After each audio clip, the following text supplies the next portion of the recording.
আজ এই শাহবাগের উন্মুক্ত মঞ্চে আমরা আবারও দাঁড়িয়েছি। জুলাই অভ্যুত্থানের 8 মাস পেরিয়ে 9 মাসে গিয়ে দাঁড়িয়েছি। কিন্তু সবচেয়ে দুঃখের কথা হচ্ছে আজ শহীদ পরিবার আহত যোদ্ধাদেরকে সাথে নিয়ে আমরা যে দাবিতে এখানে দাঁড়িয়েছি সেই দাবি পূরণ হওয়ার কথা ছিল 2024-এর ওই আগস্টে। আমরা আজকে অনেক কথা বলছি যে আমাদের আওয়ামী লীগ নিষিদ্ধ করতে হবে, তাদের কর্মসূচি নিষিদ্ধ করতে হবে, তাদের রেজিস্ট্রেশন বাতিল করতে হবে। কিন্তু আমাদের জায়গা থেকে এই কথাগুলো এই মঞ্চে আজ কেন দাঁড়িয়ে বলতে হচ্ছে?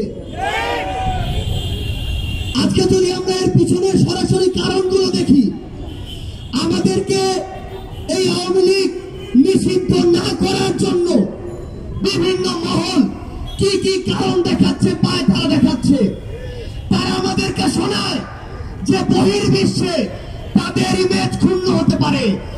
ওই স্টেক হোল্ডার, ওই তথাকথিত বিভিন্ন মহলকে আমরা বলতে চাই, বিগত 16 বছরে যখন পিলখানায় হত্যাকাণ্ড হয়, যখন সাপ্লায় হত্যাকাণ্ড হয়, যখন শাহবাগে যাত্রাবাড়িতে শনি রাখায় উত্তরে হত্যাকাণ্ড হয়, তখন এই বহির্বিশ্ব কোথায় ছিল? তারা আমাদেরকে ওই পশ্চিমাদেরকে দৃষ্টিভঙ্গি দেখায়। ওই পশ্চিমাদের দৃষ্টিভঙ্গি কোথায় ছিল যখন হেলিকপ্টার থেকে গুলি করে আমাদের ছোট্ট শিশুদেরকে হত্যা করা হয়েছে?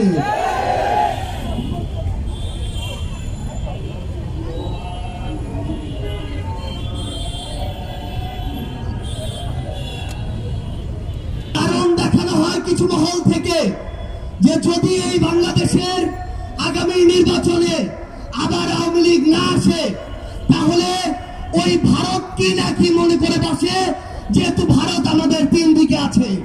আমরা স্পষ্ট করে এই অভ্যুত্থানের ক্ষেত্র শাহবাগ থেকে বলতে চাই, ভারতের দিকে আমরা তাকাতে পারি কিন্তু ওই আধিপত্যবাদী ভারতের দিকে আমরা ঘৃণা করে আর তাকাবো না।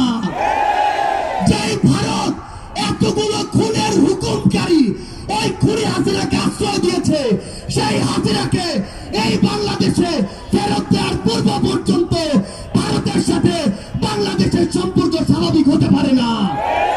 খাতা কলমের সম্পর্ক আর জনগণের সম্পর্ক কোনদিন এক হতে পারে না।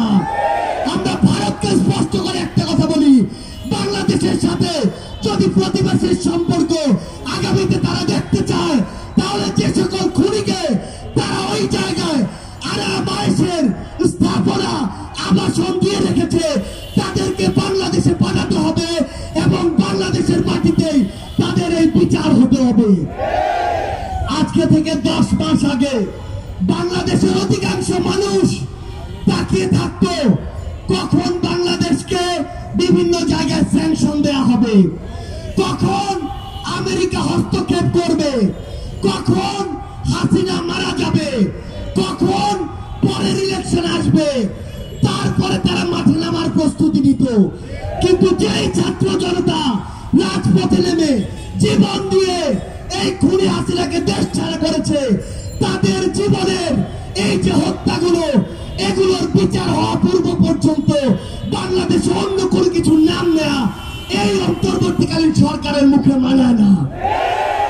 রাজনৈতিক দলগুলো আজকে সময়ের বিবেচনায় প্রতিযোগিতায় নেমেছে, আগে সংস্কার নাকি আগে নির্বাচন।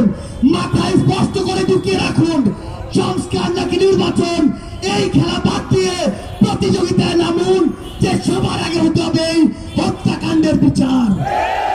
যে তাপস নানক কাদেরদের প্রত্যক্ষ মদদে এই বাংলাদেশে খুনি হাসিনার হুকুমে এবং ভারতের প্রেসক্রিপশনে এই পিলখানা হত্যাকাণ্ড হয়েছে, সাপ্লাই হত্যাকাণ্ড হয়েছে, জুলাইয়ের হত্যাকাণ্ড হয়েছে, সেই হত্যাকাণ্ডের বিচার হওয়ার পূর্ব পর্যন্ত এই বাংলাদেশে অন্য কোনো কিছু কখনোই প্রাসঙ্গিক হতে পারে না।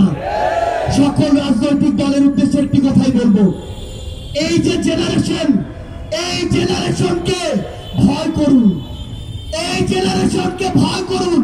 যদি এই জেনারেশনের রক্তের উপরে দাঁড়িয়ে ইমোশন ইমোশন নিয়ে খেলার চেষ্টা করেন, এই জেনারেশন সকল ক্ষমতার বিপক্ষে গিয়ে যে কাউকে টেনে হিস্ট্রি নামাতে পারে, কুয়েটের ওই ভিসি তার প্রমাণ। আমরা ইনকিলাব মঞ্চকে ধন্যবাদ জানাই যে তারা সকলকে নিয়ে আজকের এই শহীদ মার্চের আয়োজন করেছে।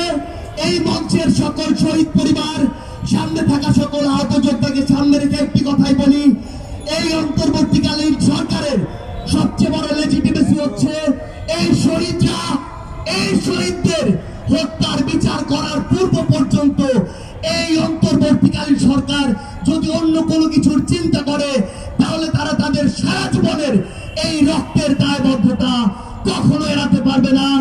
ইনকিলাব জিন্দাবাদ। সবাই একটু আমরা